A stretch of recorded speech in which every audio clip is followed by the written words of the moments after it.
Good evening everyone, my name is Shivani and today we are going to cover the topic natural selection. Okay. So first point is natural selection. What is natural selection? हे आपल्याला आधी समजून घेण्याची खूप गरज आहे. So natural selection is a process in which individuals that have certain inherited trait tend to survive and reproduce at higher rate than do other individual because of those trait. Okay, so natural selection he process काय आहे तर असे individuals एका पॉप्युलेशनमध्ये ज्यांनी काही traits gain केले आहेत किंवा इनहेरिट केले आहेत जे त्यांना बेनिफिट देत आहेत, त्यांचा कॉस्ट ऑफ रिप्रोडक्शन जे आहे त्याचा बेनिफिट देत आहेत, असे कॅरेक्टर्स जे आहेत तेच नेचर सिलेक्ट करत जाणार आहे. असे ॲडव्हान्टेजेस कॅरेक्टरवाले जे इंडिव्हिज्युअल्स असतील तेच हे तेच काय होणार आहेत तर नेक्स्ट प्रोजेनीला जनरेट करणार आहेत. Okay. Next, it is the process by which those organisms which are physically, physiologically and behaviourally better adapted to survive and reproduce more numbers of offspring as compare to those who are not better adapted. Okay, आता यामध्ये आपण एक example घेऊयात, elephant आणि fish. Okay. So आपल्याला माहिती आहे की फिश जे आहेत हे खूप जास्त नंबरमध्ये प्रोजेनी प्रोड्यूस करतात. किंवा ॲन्ड्सचं एक्झाम्पल घ्या. ॲन्ड्स काय करतात तर खूप जास्त नंबरमध्ये प्रोजेनी जनरेट करतात. पण त्याच ठिकाणी जर तुम्ही एलिफंट्सचं जर एक्झाम्पल घेतलं तर एलिफंट्स एवढ्या हायर नंबरमध्ये प्रोजेनी काय जनरेट करत नाहीत. सो इथे बेनिफिट कोणाला मिळणार आहे तर ॲन्ड्सला किंवा फिशेसला, कारण यांच्यामध्ये काय आहे तर ते पटकन ॲडॅप्ट करतात नेचरला आणि त्यांची प्रोजेनी साईजसुद्धा खूप जास्त आहे. सो ते लवकर एक्सटेंड होणार नाही आहेत. Okay. Next, natural selection will select phenotype. So selection depends upon the existence of phenotypic variation within the population and is a part of mechanism by which a species adapts to its environment. Okay. आता natural सिलेक्शनमध्ये जिनोटाईपही change होणार आहे. जर तुम्ही एखादं population आपण Darwin फिंचेसचं example पाहिलं होतं, right. So त्याच्यामध्ये आपण पाहिलं होतं की गॅलापॅगोस आयलंड्सवरती ज्या फिंचेस आहेत त्यांच्यामध्ये स्पेसिएशन झालेलं आहे, बरोबर. त्यांच्या डिफरंट स्पेसीज तयार झालेल्या आहेत. त्या कशावरून झाल्या तर त्यांच्या बीक साईजवरून किंवा बीक शेपवरून. ओके. काही सीड इटर होते, सो काही इन्सेक्ट इटर होते, बरोबर. सो काही फ्रूट इटर होते, राईट. सो याच्यावरून काय झालं त्यांचं स्पेसिएशन झालेलं आहे. सो इथे त्यांनी काय सांगितलं आहे, सो फिनोटाईप काय आहे त्या फिंचेसचा फिनोटाईप काय होता, त्यांचा ॲपिअरन्स कसा होता, त्यांचा बीक साईज किंवा बीक शेप कसा होता, याच्यावरून काय झालं आहे त्यांचं स्पेसिएशन झालेलं आहे. सो नॅचरल सिलेक्शनमध्ये पण सगळ्यात जास्त इम्पॉर्टंट रोल हा कोणाचा आहे, खूप जास्त इम्पॉर्टंट रोल आहे फिनोटाईपचा. कारण फिनोटाईप डिसाईड करत आहे की कोणती स्पीसीज पुढे जाणार आहे आणि कोणती स्पेसीचं एक्सटेन्शन होणार आहे. Okay. Next, natural selection act on individual but it is a population that changes with time and act on phenotype. Okay. Natural selection जे आहे हे ॲक्च्युली होताना हे फक्त इंडिव्हिज्युअलमध्ये होत आहे. आता what is individual. So individual म्हणजे काय आहे तर एक पॉप्युलेशन आहे, म्हणून चालू आपण की टायगरचं पॉप्युलेशन आहे. ओके. खूप सारे टायगर एका फॉरेस्टमध्ये राहत आहेत. या फॉरेस्टमध्ये एका टायगरमध्ये एक टायगर घेतला तर तो झाला इंडिव्हिज्युअल. ओके. सो नॅचरल सिलेक्शनमध्ये काय होतं, हे सिलेक्शन जे आहे इंडिव्हिज्युअलवरती ॲक्ट होत आहे, पण चेंज होताना फक्त एक इंडिव्हिज्युअल चेंज होणार नाही आहे तर ते पूर्ण पॉप्युलेशनवरती त्याचा इफेक्ट पडणार आहे. Okay. Next, natural selection consistently increases the frequencies of allele that provide reproductive advantage, thus leading to adaptive evolution. आपण डार्विनची थेरीसुद्धा पाहिलेली आहे, सर्वायवल ऑफ द फिटेस्ट. जो इथे कम्पीट करेल, स्वतः सर्वाईव्ह करेल तोच टिकणार आहे, बरोबर. सो इथे पण ह्यांनी हेच दिलेलं आहे, नॅचरल सिलेक्शन कोणाचं होईल तर जो या एन्व्हायरमेंटला अडॅप्ट करत आहे पहिली गोष्ट, आणि maximum amount of progeny produce करण्याचा ट्राय करत आहे. असेच ॲनिमल्स किंवा इंडिव्हिज्युअल्स काय होणार आहेत नॅचरली सिलेक्ट होणार आहेत. Okay. Next, theory of natural selection. आता हे नॅचरल सिलेक्शन एक्झॅक्टली होतं कसं, याच्या काय स्टेप्स आहेत तर याच्यामध्ये फर्स्ट आहे ओव्हर प्रोडक्शन. आता आपल्याला माहिती आहे की ही जी स्पेस आहे राहण्यासाठी ही एक लिमिटेड स्पेस आहे, फूड सोर्स लिमिटेड आहे. पण एखाद्या ऑर्गॅनिझमची किंवा एखाद्या प्लांटची, ॲनिमलची प्रोजेनी प्रोड्यूस करण्याची जी पोटेन्सी आहे ती खूप जास्त मॅक्झिमम आहे. ओके. सो असं नाही आहे की एलिफंट जे आहे ते 1 ते 2च बेबी एलिफंट्सला जन्म देऊ शकतात, असं नाही आहे, राईट. त्यांच्या मॅक्झिमम पोटेन्सीला ते मॅक्झिमम एलिफंट्सला जन्म देऊ शकतील. बट इथे प्रॉब्लेम काय आहे तर तुम्ही ओव्हर प्रोडक्शन जरी केलं तरी खाण्याचं जे सोर्स आहे किंवा फूड सोर्स जो आहे हा लिमिटेड आहे आणि स्पेससुद्धा लिमिटेड आहे. सो प्रत्येक ॲनिमल काय करणार, ओव्हर प्रोड्यूस करण्याचा ट्राय करणार आहे. ओके.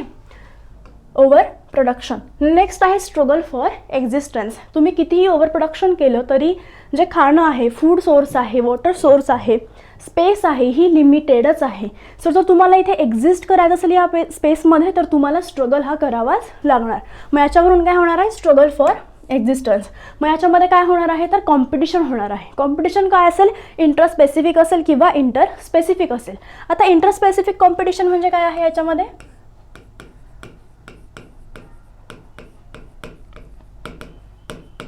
इंटरस्पेसिफिक म्हणजे सेम पॉप्युलेशनमधले जे ॲनिमल्स आहेत, जर डॉगचं एक पॉप्युलेशन असेल तर डॉग एकमेकांसोबत इथे कॉम्पिटिशन करणार आहेत. ओके, टायगरचं पॉप्युलेशन असेल तर टायगर एकमेकांसोबत कॉम्पिटिशन करतील, लायनचं असेल तर लायन करतील, बर्ड्सचं असेल एखाद्या पर्टिक्युलर स्पीसीचं तर त्या स्पीसीज काय करतील इथे कॉम्पिटिशन करतील. याला आपण बोलतो इंट्रास्पेसिफिक कॉम्पिटिशन. याचा नेक्स्ट टाईप काय आहे, इंटरस्पेसिफिक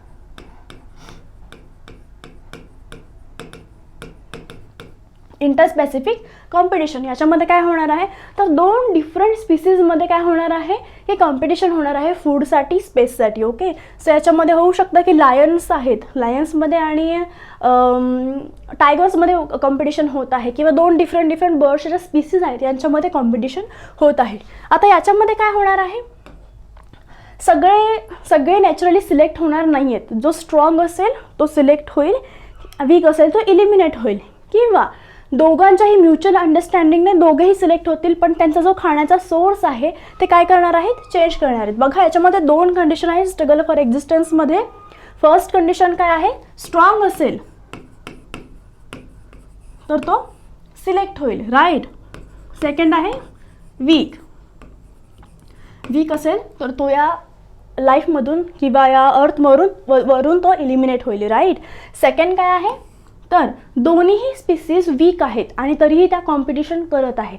तर याच्यामध्ये काय होईल, दोन्ही स्पीसीज म्युच्युअल अंडरस्टँडिंग करतील. व्हॉट इज म्युच्युअल अंडरस्टँडिंग, की ठीक आहे हे फॉरेस्ट आहे, राईट, या फॉरेस्टमध्ये हे पूर्ण ग्रास आहे, सगळ्या गोष्टी आहेत. मग स्पीसीज काय बोलणार, ठीक आहे तू या एरियामध्ये, एक स्पीसीज या एरियामध्ये सर्वाईव्ह करेल, दुसरी स्पीसीज या एरियामध्ये सर्वाईव्ह करेल. या स्पीसीजने या एरियामध्ये यायचं नाही, या स्पीसीजने दुसऱ्या एरियामध्ये जायचं नाही. सो दोन ऑप्शन आहेत, एकतर एलिमिनेट व्हायचं किंवा एक स्पीसीज एक्झिट होणार आहे, एक स्पीसीज सर्वाईव्ह करणार आहे, किंवा दुसरा ऑप्शन काय आहे तर म्युच्युअल अंडरस्टँडिंगने तुम्ही तुमचा जो एरिया आहे तो शिफ्ट करायचा. ओके, सो आता काय होतं, हा जो एरिया शिफ्ट होणार आहे याच्यामुळे काय होणार आहे, ॲनिमलला त्याचे स्वतःचे फीचर्ससुद्धा चेंज करावे लागणार आहेत, बरोबर ना. जर इथे एखादा आपण डार्विनचे फिंचेसचंच एक्झाम्पल घेऊ. ओके, सो इथे खूप जास्त सीड्स आहेत खाण्यासाठी. ओके, आणि इथे काय आहे, खूप जास्त वर्म्स आहेत खाण्यासाठी. सो हे फिंचेस काय करत होते आधी, एक आणि दोन्हीही वर्म्स जे वर्म्स आहेत त्यांच्यावरतीच ते फीड करत होते.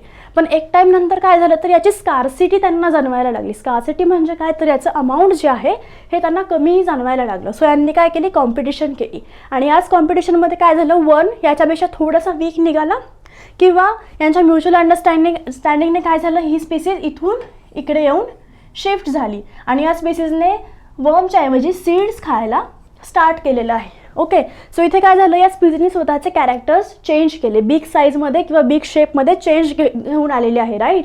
आणि इथेच तुम्हाला काय बघायला मिळालं, natural selection and survival of fittest. Okay, इथे काय बघायला मिळालं तुम्हाला, इथे या स्पीसीजचं व्हेरिएशन झालेले आहे, तरी नवीन स्पीसीज इथे तयार झालेली आहे. आणि ही स्पीसीज जर या एन्व्हायरमेंटला प्रॉपरली अडॅप्ट झाली असेल तर तिचं काय होणार आहे, नॅचरल सिलेक्शन, आणि जो फिट असेल तोच इथे सर्वाईव्ह करणार आहे. जसं आपण हे एक्झाम्पल पाहिलं, वीक आहे तो इलिमिनेट झाला आणि जो स्ट्रॉंग आहे त्याने सर्वाईव्ह केलं, survival of the fittest. Next काय आहे, origin or formation of new species, जे आपण इथे पाहिलं. ही स्पीसीजने काय झालं, न्यू स्पीसीज इथे फॉर्म झालेली आहे, ज्याची बिग साईज वेगळी आहे, बरोबर. Next, two factors behind natural selection. आता या नॅचरल सिलेक्शनच्या पाठीमागे कोणते फॅक्टर्स आहेत. ओके, सो याच्यामध्ये फर्स्ट आहे स्ट्रगल फॉर एक्झिस्टन्स. म्हणजे काय आहे बघा, scarcity of resources in a population would lead to competition between individual of same species because all use the same limited resources. Scarcity म्हणजे काय तर एखादी गोष्ट लिमिटेड अमाऊंटमध्ये असणे. ओके, भलेही एक माशाने खूप जास्त पिल्लांना जन्म दिला किंवा खूप जास्त हां खूप जास्त पिलांना जन्म दिला तरी सगळे मासे जगत नाहीत, ठीक आहे. किंवा फ्रॉग जे आहे, फ्रॉगने खूप जास्त फ्रॉगसाठी किंवा रिप्रोडक्शन खूप जास्त अमाऊंटमध्ये केलं असेल तरी सगळे जे लार्वल स्टेज आहे ते सगळे जगणार नाही आहेत. का तर scarcity of food, limited space आहे, लिमिटेड फूड आहे आणि याच्यामुळे काय होणार आहे, जी individual of same species, okay, याच्यामुळे काय होणार आहे, यांच्यामध्ये कॉम्पिटिशन होणार आहे because of limited resources. Next, survival of fittest. याच्यामध्ये काय आहे बघा, competition would lead to the death of some individuals while other survive. So Darwin concluded that individuals having advantageous variation are more likely to survive and reproduce than those without advantageous variation. So इथे डार्विनने काय सांगितलं आहे की आता याच एका same पॉप्युलेशनमधल्या इंडिव्हिज्युअल्समध्ये इथे काय होणार आहे तर कॉम्पिटिशन होणार आहे आणि असे इंडिव्हिज्युअल ज्यांच्याकडे जास्त ॲडव्हान्टेजियस कॅरेक्टर्स आहेत ते इथे काय करतील, सर्वाईव्ह करतील आणि जे बाकी इंडिव्हिज्युअल्स आहेत ते इथून इलिमिनेट होणार आहेत. यालाच आपण काय बोलतो, survival of the fittest. Okay, natural selection favours only the fittest phenotype.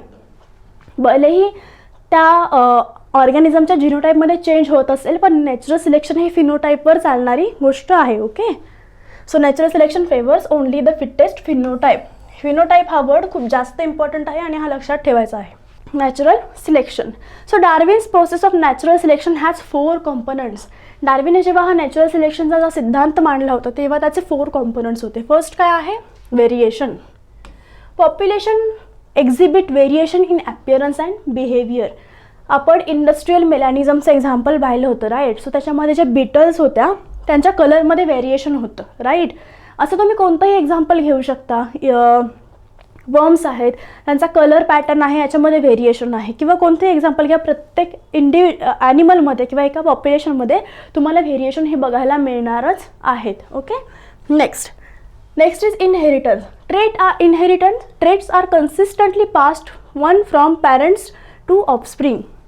आणि हे जे व्हेरिएशन्स आहेत, हे ट्रेट्स आहेत, हे पॅरेंट्स टू ऑफस्प्रिंग हे पास होतच राहणार आहेत. सो फर्स्ट आहे व्हेरिएशन असणारच आहे आणि हे व्हेरिएशन्स किंवा हे जे ट्रेट्स आहेत हे पॅरेंट्स टू ऑफस्प्रिंग पास होणार आहेत. Okay, next, high rate of population growth. आणि याच्यामुळे काय होणार आहे, एक टाईमपर्यंत काय होणार आहे, high rate of population growth, खूप जास्त पॉप्युलेशन ग्रो करणार आहे. आणि डिफरन्शियल सर्वायवल अँड रिप्रोडक्शन. पण एकाच पॉप्युलेशनमध्ये आपण, हे एक पॉप्युलेशन आहे, ओके,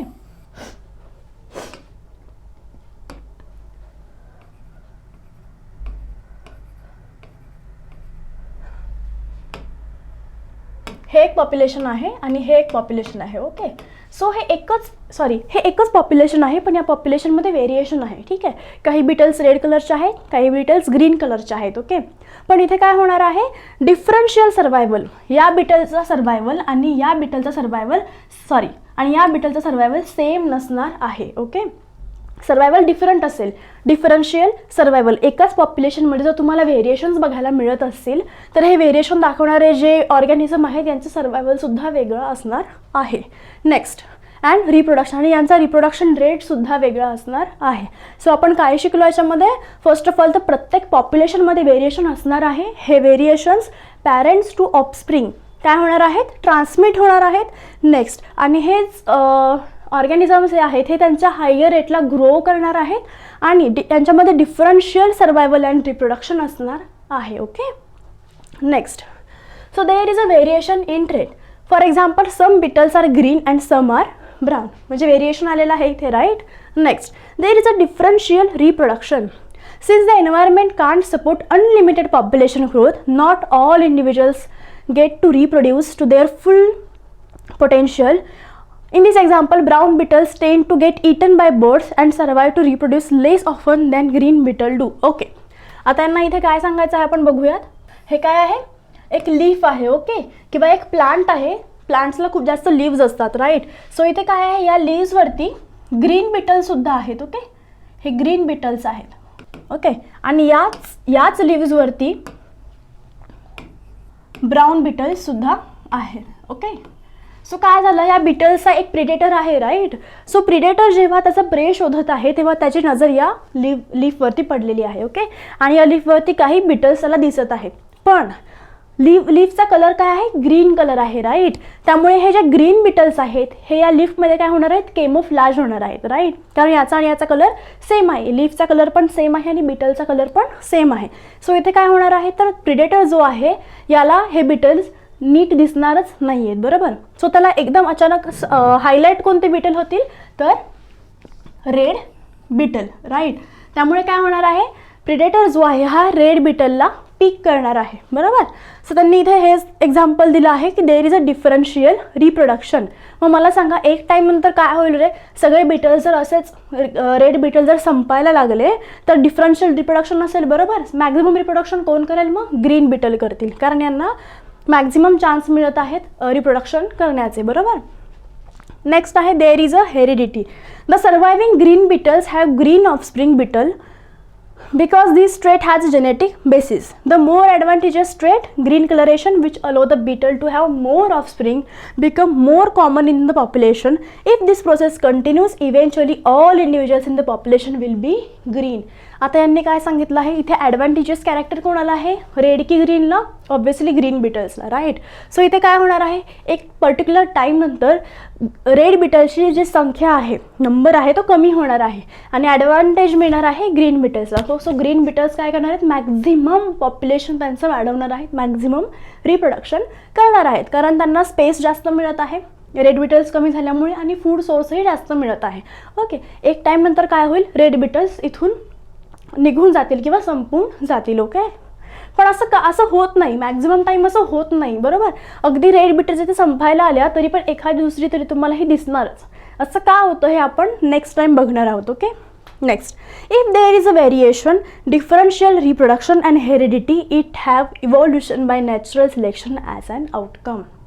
जर एखाद्या पॉप्युलेशनमध्ये व्हेरिएशन असेल, ते व्हेरिएशन हेरिडेट होत असेल आणि नेक्स्ट काय आहे, आणि ते पॉप्युलेशन मॅक्झिमम रिप्रोडक्शन करत असेल तर त्या पॉप्युलेशनमध्ये इव्हॉल्युशन हे होणारच आहे. ओके ओके, सो आत्ता आपण हे एक्झाम्पल पाहिलं, राईट. हे काय आहे, ते ग्रीन लीव्ज आहेत, बरोबर.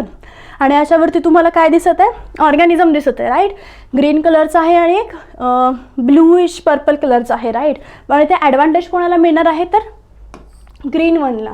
यांना मिळेल का, नाही. सो जेव्हा प्रिडेटर येईल तेव्हा त्यांना जास्ती हायलाईट कोण होणार आहे, तर हे वाले ऑर्गॅनिझम्स होणार आहेत. ओके, सो ते काय करणार, फर्स्टली यांना टार्गेट करणार आणि यांना एंड करण्याचा ट्राय करणार, बरोबर. Type or mode of natural selection. So आता हे नॅचरल सिलेक्शनचे सुद्धा डिफरंट टाईप आहेत. सो आपण वन बाय वन हे टाईप बघणार आहोत. Natural selection can alter the frequency distribution of heritable traits in 3 ways depending on which phenotypes in a population are favoured. Okay, so याच्यामध्ये काय आहे बघा, फर्स्ट आहे directional selection, progressive selection, stabilising selection, normalising selection, disruptive selection, diversifying selection. याच्यामध्ये काय दिलं आहे बघा, डिरेक्शनल सिलेक्शन और प्रोग्रेसिव्ह सिलेक्शन. मला सांगा, जो प्रोग्रेस असतो तो कसा असतो, बाय डिरेक्शनल असतो की वन डिरेक्शनने असतो, वन डिरेक्शनने असतो. सो लक्षात ठेवताना कसं ठेवायचं की प्रोग्रेसिव्ह सिलेक्शन हे नेहमी एका डिरेक्शनने असतो. सो याचंच दुसरं नेम काय आहे, तर डिरेक्शनल सिलेक्शन. ओके, नेक्स्ट काय आहे, स्टॅबिलायझिंग सिलेक्शन और नॉर्मलायझिंग सिलेक्शन. तुम्ही म्हणता ना की मी स्टेबल आहे, मी नॉर्मल आहे, बरोबर. किंवा असं तुम्हाला काही लोक विचारायला तर तेव्हा तुम्ही ॲन्सर देता त्यांना, राईट, की नाही मी आता स्टेबल आहे, मी आता नॉर्मल आहे. सो याचंच दुसरं नेम काय आहे, स्टॅबिलायझिंग सिलेक्शनचंच नॉर्मलायझिंग सिलेक्शन. ओके, आणि लास्ट आहे डिसरप्टिव्ह सिलेक्शन और डायव्हर्सिफाईंग सिलेक्शन. जिथे अडथळा येणार आहे, डिसरप्शन्स येणार आहेत, तिथं ती गोष्ट चेंज होऊन काहीतरी नवीन तयार होणार आहे, बरोबर. काहीतरी नवीन डायव्हर्सिटी तयार होणार आहे. सो डिसरप्टिव्ह सिलेक्शनलाच डायव्हर्सिफाईंग सिलेक्शन असं सुद्धा म्हटलं जातं. सो तुम्हाला हे तीनही पॉईंट लक्षात ठेवायचे आहेत. तुम्हाला 2 मार्क्ससाठी हा क्वेश्चन विचारला जाऊ शकतो की what is another name for डिसरप्टिव्ह selection और स्टॅबिलायझिंग सिलेक्शन, काही विचारलं जाऊ शकतं. सो तुम्हाला ॲज अ नेम्स माहिती असले पाहिजेत. ओके ओके, सो इथे काय दिलं आहे, नॉर्मल एका पॉप्युलेशनमध्ये जर नॅचरल सिलेक्शन व्हायला स्टार्ट झालं तर त्या पॉप्युलेशनमध्ये डिफरंट जे व्हेरिएशन्स आहेत त्यांची फ्रिक्वेन्सी ही चेंज होऊ शकते. ओके, सो याच्यामध्ये 3 टाईप आहेत, directional which is also called as a progressive selection, another one is a stabilising selection which is also known as a normalising selection, and last one is disruptive selection which is also called as a diversifying selection. Okay, आता हे जे तुम्हाला दिसत आहे इथे diagram, हे काय आहेत हे आपण पॉईंट वाईज बघणार आहोत. ओके, नेक्स्ट आहे डिरेक्शनल और progressive selection. It occurs when conditions favor individual exhibiting one extreme of a phenotype range, thereby shifting population's frequency curve for the phenotypic character in one direction or the other. Okay, so इथे यांनी काय दिलं आहे बघा, तुम्हाला एक हा curve दिसत आहे राईट. सो हा कर्व काय आहे बघा, इथे ना इथे पर्टिक्युलर ऑर्गॅनिझम या एवढ्या एरियामध्ये राहत होते. ओके,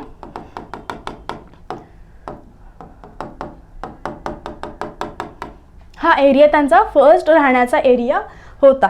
ठीक आहे, हे जे डॉटेड लाईन दिसत आहे ना, हा डॉटेड लाईनचा कर्व, इथे हे ऑर्गॅनिझम फर्स्टली राहत होते किंवा त्यांचं हे हॅबिटॅट होतं. ओके, सो आणि इथे काय दिलं आहे, occurs when condition favour individual exhibiting one extreme of a phenotypic range, thereby shifting a population's frequency curve for the phenotypic character in one direction or the other. Okay, next reason, directional selection is common when a population's environment changes or when member of a population migrate to a new habitat. Okay, खूप जास्त important point सांगितलं आहे. आता एखादं population आहे ते या एरियामध्ये राहत आहे. ओके, खूप छान त्याचं सगळं चाललेलं आहे, त्याला मस्त खायला प्यायला मिळत आहे, भरपूर स्पेस आहे, जास्ती कॉम्पिटिशन नाही आहे, खूप छान चाललेलं आहे. पण अचानक काय झालं, तिथे खूप जास्त टेम्परेचर अचानक वाढायला लागलं. ठीक आहे, काहीही रिझन असू शकतात, किंवा असं समजू आपण की तिथे खूप जास्त रेनिंग खूप जास्त झालेलं आहे. ओके, त्याच्यामुळे इथे फ्लड आलेलं आहे. सो आता काय करावं लागेल, या इंडिव्हिज्युअल्सला इथून मायग्रेट करावं लागेल. बरोबर, मग काय केलं, या इंडिव्हिज्युअल्सने इथून एका दुसऱ्या ठिकाणी यांनी मायग्रेट केलं. पण मला सांगा, या ठिकाणाची किंवा या एरियाची आणि या एरियाचे जे कंडिशन्स आहेत या सेम असतील का? नाही. बरोबर, सो इथे काय होणार आहे, इंडिव्हिज्युअलला त्याचे स्वतःचे जे काय त्याचे बिहेवियर आहे किंवा त्याचे जे ॲडॅप्ट स्वतःला इथे त्यांना केलं होतं ते सगळं त्यांना चेंज करावं लागेल आणि नवीन एन्व्हायरमेंटनुसार ॲडॅप्ट करावं लागेल. मग याच्यामुळे काय होईल, तर त्या इंडिव्हिज्युअलमध्ये काही चेंजेस बघायला मिळतील. बरोबर, हे एक रिझन आहे. नेक्स्ट काय आहे की इथे याच एन्व्हायरमेंटमध्ये राहत असताना या एन्व्हायरमेंटचं अचानक कंडिशन्स चेंज झाल्या. ओके, मग याच्यामध्ये काय होऊ शकतं की कोणी नवीन पॉप्युलेशन इथे आलेलं आहे. ओके, आपण समजू की इथे डिअरचं पॉप्युलेशन होतं. ओके, आणि आता इथे डिअरच्या इथे आता लायन्स पण आलेत राहायला. ओके, लायन्स आले, अजून बरेच 1-2 ॲनिमल्स आले. ओके, सो आता डिअरसाठी इथल्या कंडिशन्स काय झाल्या आहेत, चेंज झाल्या आहेत. सो डिअरला स्वतःला आता चेंज करावं लागेल, स्वतःला नवीन कंडिशननुसार ॲडॅप्ट करावं लागेल. ओके, राईट ना, मे बी त्याला ठराविक टाईममध्येच त्या आता एरियामध्ये जावं लागेल. त्याला आधी जे खायला मिळत होते सगळं मिळणार नाही, मे बी तेवढा एरिया मिळणार नाही. बरोबर, सो या कंडिशनमुळे काय होणार आहे, तर जे डिअर आहेत किंवा जे कोणती ऑर्गॅनिझम असतील, एकतर मायग्रेशन किंवा ते ज्या एन्व्हायरमेंटमध्ये राहत आहेत तिथल्या कंडिशन्स जर चेंज झाल्या तर इथे काय होईल, हे पॉप्युलेशन जे आहे ते नवीन कंडिशनसाठी शिफ्ट होणार आहे, त्याच्या कंडिशन्स बदलणार आहेत. ओके, मग इथे आपण हा कर्व त्याच्यामुळे आपण असं दाखवत आहे. ठीक आहे, आफ्टर सिलेक्शन पॉप्युलेशन थोडं शिफ्ट होणार आहे. ओके, सो या पॉप्युलेशनचं मीन व्हॅल्यू कुठे आहे, इथे आहे. इथे आहे या पॉप्युलेशनचा मीन आपण म्यूने दाखवतो. राईट, आता नवीन पॉप्युलेशन जे आहे ज्याने शिफ्ट केलं आहे त्याच्या कंडिशन्स किंवा एन्व्हायरमेंटल रिक्वायरमेंट, त्याची मीन व्हॅल्यू कुठे आहे, इथे कुठेतरी आहे. सो याची मीन व्हॅल्यू काय होतं, इथे चेंज होत आहे. Okay, it favour the non average or one extreme phenotype. बरोबर, ॲव्हरेज फिनोटाईप सिलेक्ट केला असता तर इथे कुठेतरी आणखी वर आला असता कर्व ॲव्हरेजमध्ये, पण हा नॉन ॲव्हरेज फिनोटाईप सिलेक्ट करत आहे किंवा एक्स्ट्रीम सिलेक्ट करत आहे, त्यामुळे तो कुठे शिफ्ट झाला, इकडे झाला. आता गरजेचं नाही की हा नेहमी फॉरवर्ड शिफ्ट होईल. ओके, हा असा बॅकवर्डही शिफ्ट होऊ शकतो, डिपेंड्स की एन्व्हायरमेंटल कंडिशन कशा चेंज झालेल्या आहेत. पण तुम्हाला दिसतं हे प्रोग्रेसिव्ह आहे किंवा युनिडिरेक्शनल आहे. राईट, डिरेक्शनल सिलेक्शन आहे. Okay, next, change in the mean value of a trait in the phenotype in one direction. आता याच्यामुळे काय झालं आहे, मीन व्हॅल्यूमध्ये चेंज झालेलं आहे. आपण बघितले ते याची मीन व्हॅल्यू इथे होती, याची कुठेतरी इथे आहे. ओके, सो मीन व्हॅल्यूमध्ये चेंज झालेलं आहे. Favours accumulation of those mutation that increases the fitness in the changing environment.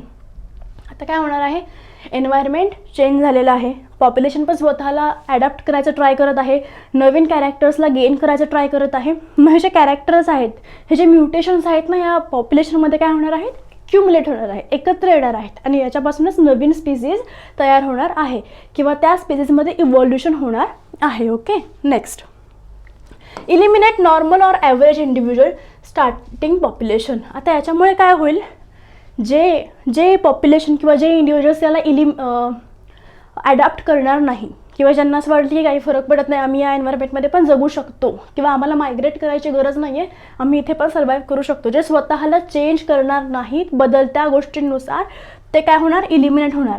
मग मला सांगा, आपण काय पाहिलं तर पॉप्युलेशन इकडे शिफ्ट झालेलं आहे. जे पॉप्युलेशन शिफ्ट झालेले नाही, ज्यांनी स्वतःमध्ये काहीही चेंज केलेले नाही आहेत किंवा ज्यांनी स्वतःला बदलत्या एन्व्हायरमेंटल कंडिशननुसार ॲडॅप्ट केलेलं नाही आहे, त्यांचं काय होणार आहे इथे, इलिमिनेशन. सो हा जो पार्ट आहे पॉप्युलेशनचा, हा काय होणार आहे, इलिमिनेट होणार आहे. आणि हा एका साईडला शिफ्ट झाला आहे, त्यामुळे आपण याला काय बोलत आहे, directional selection or progressive selection. Okay, so याच्यामध्ये काय लक्षात ठेवायचं आहे बघा, याच्यामध्ये फर्स्ट गोष्ट लक्षात अशी ठेवा की एकतर इंडिव्हिज्युअल्स दुसऱ्या ठिकाणी मायग्रेट करत आहे किंवा त्याचं जे स्पेस आहे तिथल्या एन्व्हायरमेंटल कंडिशन्स या चेंज झाल्या आहेत. ओके, त्यानंतर काय आहे तर याच्यामध्ये चेंज होणार आहे मीन व्हॅल्यूमध्ये. नेक्स्ट काय आहे, हे म्युटेशन्स जे आहे ते ॲक्युमुलेट होणार आहेत आणि इव्होल्युशन याच्यामुळे होणार आहे आणि जे लोक ॲडॅप्टेशन करणार नाही ते एक्सटिंक्ट होणार आहेत. Okay, next directional or progressive selection. So बघा, for instance an increase in the relative abundance of a large seed over small seeds led to an increase in beak depth in a population of a Galapagos finches. Okay, इथे 2 example दिलेले आहेत. Okay, so याच्यामध्ये first काय दिलेलं आहे बघा,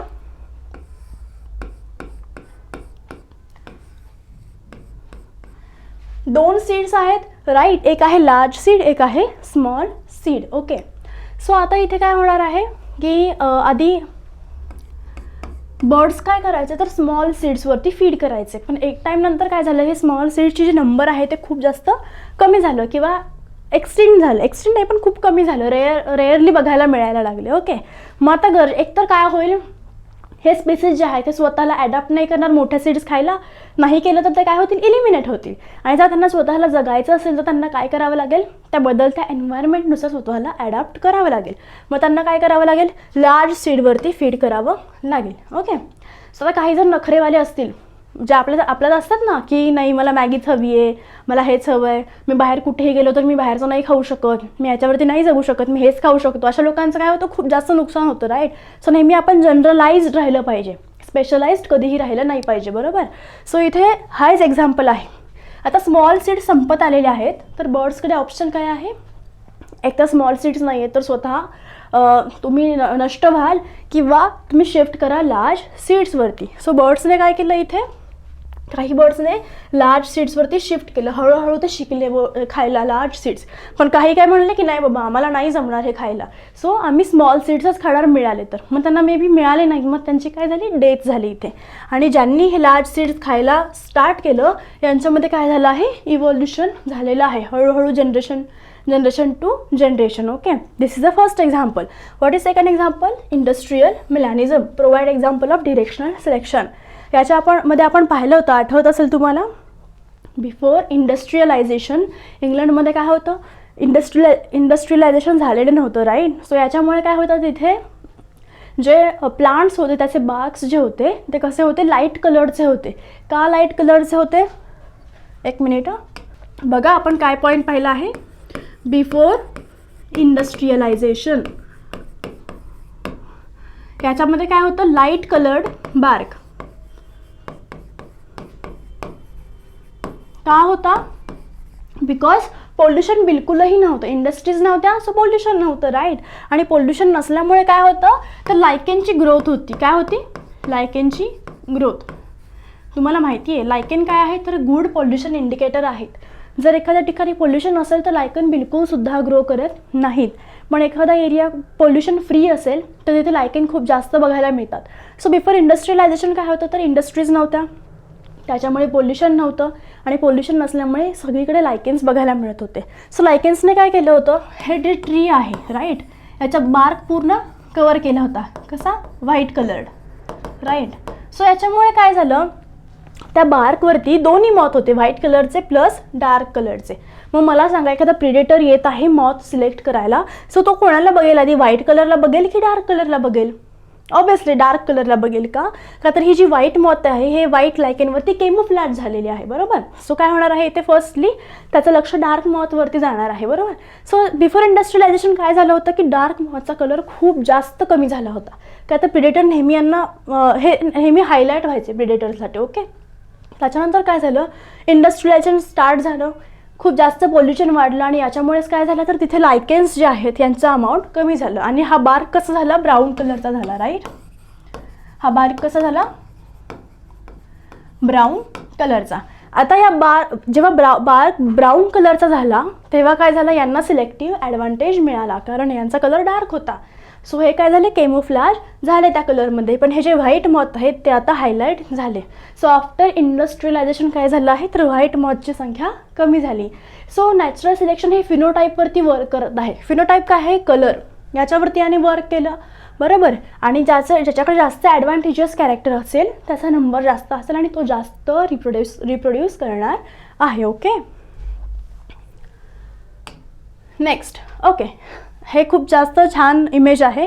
याच्यामुळे तुम्हाला काय दिसत आहे बघा, हे आहे बिफोर इंडस्ट्रियलायझेशनचं इमेज, ज्याच्यामुळे जे बार्क आहे ते व्हाईट कलरचं आहे, मॉथ डार्क कलरला पीक करत आहे. ओके, नेक्स्ट काय आहे, आफ्टर इंडस्ट्रियलायझेशन. ज्याच्यामध्ये बघा बार्क जे आहे ते डार्क कलरचं आहे आणि मॉथ बर्ड्स लाईट मॉथला पीक करत आहेत. ओके, आणि बघा हे डार्क मॉथचं नाव काय आहे तर Biston, betularia and carbonaria. Okay, आणि लायटर मॉथचं नाव काय आहे, Biston, betularia typica. Okay, next one is a stabilising selection. So trait can be of 3 type. Extreme varieties from both end are eliminated, so it act against both. Okay, first of all trait can be of 3 type. आपण 3 types कोणते पाहिले, first आपण पाहिलं progressive, second आपण बघत आहे स्टॅबिलायझिंग, and third one आपण पाहिलं डिस्रप्टिव्ह, म्हणजे आपण पाहणार आहोत. ओके, नेक्स्ट त्यांनी काय सांगितलं आहे, extreme varieties from both the ends are eliminated, so it act against both extreme phenotype and tend to favour intermediate trait or variant. म्हणजे यांना काय सांगायचं आहे, आपण आत्ता असा काहीतरी कर्व पाहिला होता, पॉप्युलेशन कर्व, राईट. सो याच्यामध्ये काय होणार आहे, आधी आपण काय पाहिलं होतं प्रोग्रेसिव्ह, म्हणजे एका साईडला कर्व शिफ्ट झाला, राईट. पण आता आपण काय पाहणार आहोत, हे जे एक्स्ट्रीम आहेत ना, एक्स्ट्रीम एरिया, हे इथले पॉप्युलेशन इलिमिनेट होणार आहेत. ओके, आणि मग तुम्हाला कर्व कसा मिळेल बघा, तुम्हाला कर्व असा काहीसा मिळेल, कळलं बघा. हा रेड कर्व जो आहे ना हा ओरिजिनल कर्व आहे. ओके, पण काय झालं, एक्स्ट्रीम पॉप्युलेशन जे होते, एक्स्ट्रीम व्हरायटीज या काय झाल्या आहेत, इलिमिनेट झाल्या आहेत. त्यामुळे तुम्हाला हे जे इंटरमिडिएट कॅरेक्टर आहे हे तुम्हाला बघायला इथे मिळणार आहे. सो याच्यामध्ये नेक्स्ट काय दिलं आहे बघा, individual with mean value of the trait are favoured at one time. Okay, आता मला सांगा, हे जे जुनं पॉप्युलेशन आहे याची मीन व्हॅल्यू कुठेतरी इथे होती, राईट, बरोबर. नवीन पॉप्युलेशन आहे त्याची मीन व्हॅल्यू पण कुठेतरी इथेच असणार आहे, राईट. सो इथे मीन व्हॅल्यू चेंज होत नाही. तुम्हाला हा प्रश्न विचारला जाऊ शकतो, कोणत्या सिलेक्शनमध्ये, नॅचरल सिलेक्शनमध्ये मीन व्हॅल्यू चेंज होते आणि कशामध्ये होत नाही. सो तुम्हाला याचा आन्सर देता आलं पाहिजे. स्टॅबिलायझिंग और नॉर्मलायझिंग सिलेक्शनमध्ये मीन व्हॅल्यू चेंज होत नाही. Okay, next, individual closer to the average for a given trait will have a higher fitness. Obviously जे या एरियामध्ये असतील ना, याच्यामध्ये पण हे जे एक मिनिट,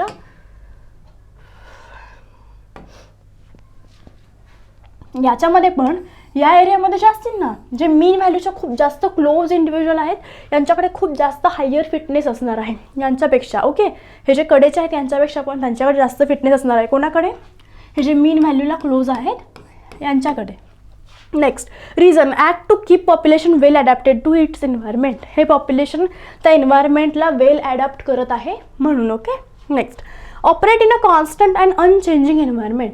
आता स्टॅबिलायझिंग सिलेक्शन कुठे होणार आहे, असं एन्व्हायरमेंट जे सतत कॉन्स्टंट आहे, तिथल्या कंडिशन्स चेंज होत नाही आहेत, असे एन्व्हायरमेंट जे खूप स्टेबल आहे, तिथे काय होणार आहे, स्टॅबिलायझिंग सिलेक्शन. ओके, नेक्स्ट, आपण काय पाहिलं होतं प्रोग्रेसिव्ह सिलेक्शनमध्ये काय आहे, तिथे एन्व्हायरमेंट चेंज होत आहे किंवा ते मायग्रेट करत आहेत त्याच्यामुळे मीन व्हॅल्यू चेंज होत आहे. बरोबर, किंवा त्याच्यामुळे इंडिव्हिज्युअल्स इलिमिनेट होत आहेत. पण इथे काय आहे, इथे जे पॉप्युलेशन आहे त्याचे एन्व्हायरमेंटल कंडिशन चेंज होत नाही आहेत, सेम एन्व्हायरमेंटल कंडिशन आहेत. पण त्या सेम एन्व्हायरमेंटल कंडिशनला जे पॉप्युलेशन किंवा जे इंडिव्हिज्युअल जास्त चांगलं अडॅप्ट करतील, जे की हे मधले आहेत, ते खूप जास्त सर्वायवल दाखवणार आहेत. Okay, next, graphical curve of population is bell shaped. दिसत आहे ना बेल शेप्ड कर्व, हा कर्व कसा आहे, बेल शेप्ड आहे, right. Next, this mode of selection reduces variation and tend to maintain the status of particular phenotypic character. याच्यामुळे काय होत आहे, व्हेरिएशन रिड्यूस होत आहे, बरोबर ना. हे सगळं काय आहे, हे आउटसाइड एक्स्ट्रीमिटीज आहेत, हे व्हेरिएशन्सच आहेत, राईट. सो हे असं सिलेक्शन आहे ज्याच्यामध्ये व्हेरिएशन्स काय होणार आहेत, कमी होणार आहेत. ओके, आणि पर्टिक्युलर फिनोटायपिक कॅरेक्टरच मेंटेन होणार आहे generation to generation. Okay okay, image blur दिसत आहे, पण तुम्ही दोन सिलेक्शनचं इथे कम्पॅरिझन करू शकता. तुम्हीच सांगा मला, हे फर्स्ट सिलेक्शन कोणतं आहे. येस, हे फर्स्ट सिलेक्शन कोणतं आहे, तर सॉरी मीच विसरले. हां, फर्स्ट सिलेक्शन कोणतं आहे, ते प्रोग्रेसिव्ह सिलेक्शन आहे, राईट. एका साईडला प्रोग्रेस होत आहे, बरोबर. दुसरं सिलेक्शन किंवा यालाच तुम्ही काय बोलता, डिरेक्शनल सिलेक्शन. याच्यामध्ये काय झालं, मीन व्हॅल्यू चेंज झालेली आहे, राईट. एक इथले पॉप्युलेशन काय झालं, याची डेथ होणार आहे आणि हे न्यू पॉप्युलेशन असणार आहे, न्यू एन्व्हायरमेंटला अडॅप्ट केलेलं, राईट. नेक्स्ट काय आहे, स्टॅबिलायझिंग सिलेक्शन. म्हणजे ओरिजिनल पॉप्युलेशन हे असं काहीतरी होतं, राईट, पण एन्व्हायरमेंटल कंडिशन बिलकुल चेंज झालं नाही.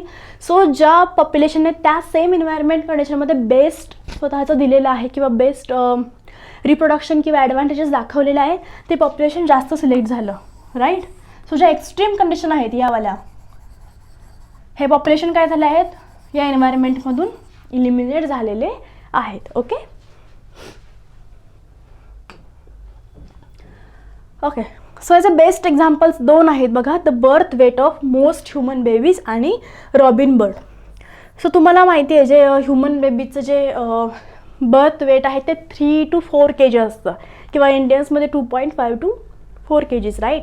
पण जर हे 3 kgच्या बिलो किंवा 2.5 kgच्या जर बिलो असेल, तर हे आपण जास्त चांगलं बर्थ वेट मानत नाही. याच्यामध्ये मॅक्झिमम मॉर्टॅलिटी रेट तुम्हाला दिसतो ना. What is mortality rate, mortality rate म्हणजे काय, एक मिनिट, डेथ रेट. ओके, किंवा ह्युमन बेबीज असे बेबीज आहे ज्यांच्यामध्ये 4 kgपेक्षा जास्त बर्थ वेट असेल, तर त्यांच्यामध्ये सुद्धा मॉर्टॅलिटी रेट तुम्हाला जास्त दिसणार आहे. सो इथे काय होत आहे, जी मीन व्हॅल्यू आहे, जे मिडल इंटरमिडिएट कॅरेक्टर आहे ते सिलेक्ट होत आहे, बरोबर. सो इंटरमिडिएट कॅरेक्टर काय आहे, 3 to 4 kg, 3 to 4 kg. आता 3 kgपेक्षा कमी असेल आणि याच्यापेक्षा जास्त असेल, ठीक आहे, तर हे सिलेक्ट होणार नाही. 3 kgपेक्षा कमी आणि 4 kgपेक्षा जास्त, असं नाही की सिलेक्ट नाही होणार. मे बी ते सर्वाईव्ह करतील, पण त्यांच्यामध्ये काहीतरी प्रॉब्लेम्स बघायला मिळतील, किंवा मोस्ट ऑफ द बेबीजमध्ये तुम्हाला मॉर्टॅलिटी रेट जास्त बघायला मिळणार आहे. सो इथे काय दिलं आहे बघा, the birth weight of most human babies lie in the range of 3 to 4 kg. Babies who are much smaller suffer considerably higher rate of mortality.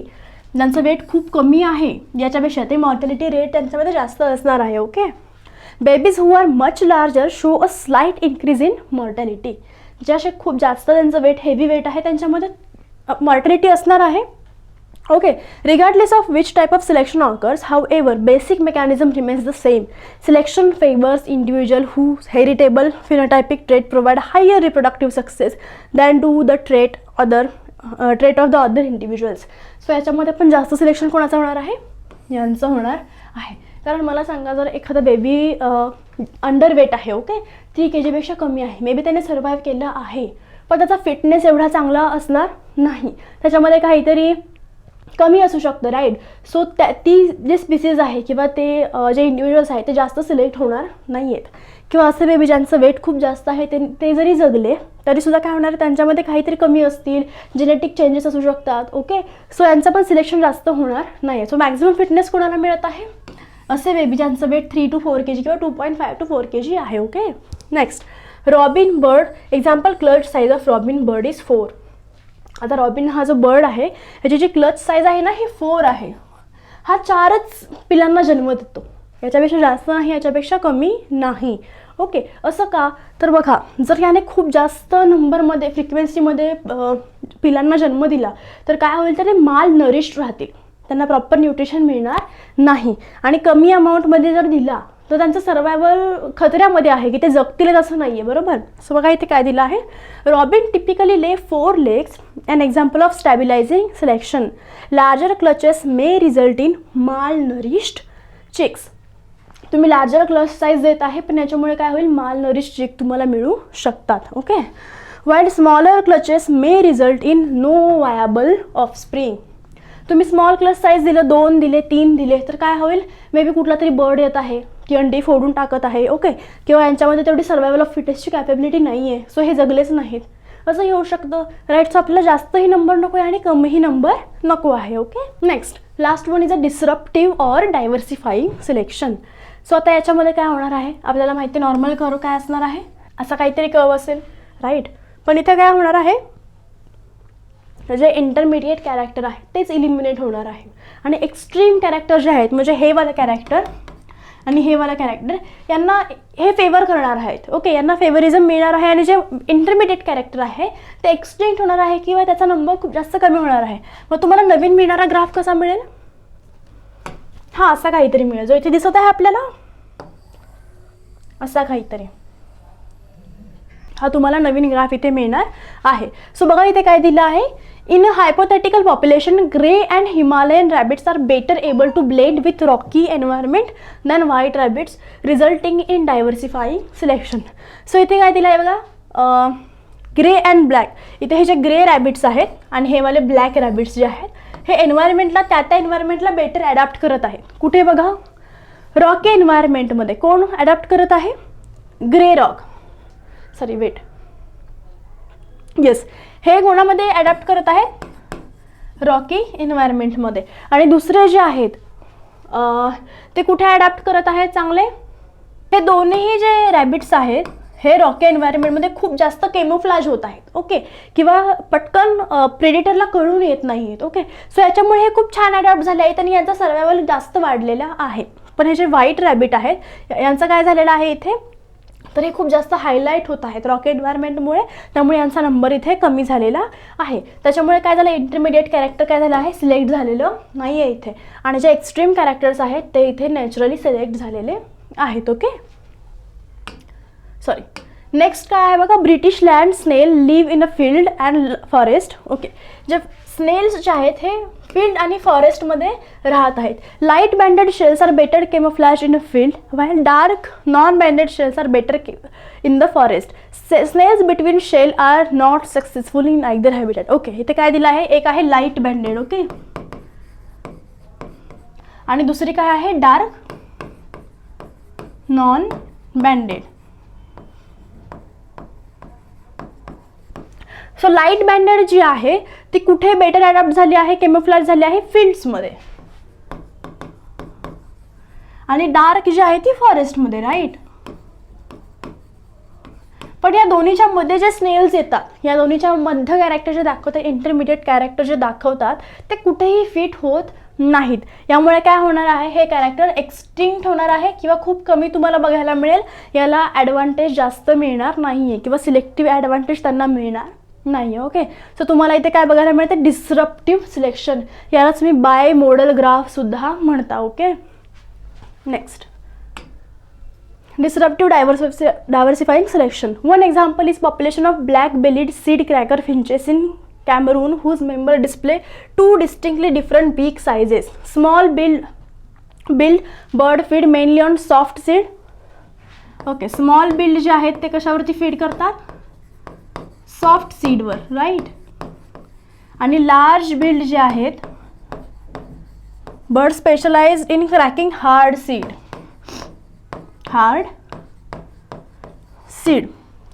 It appears that birds with intermediate sized bills are relatively inefficient at cracking both type of seeds and thus have lower relative fitness. म्हणजे इथे काय दाखवलं आहे त्यांनी, इथे काय होते बघा, असे बर्ड्स आहेत ज्यांची स्मॉल बिग साईज आहे. बिग साईज कशी आहे, स्मॉल आहे, राईट.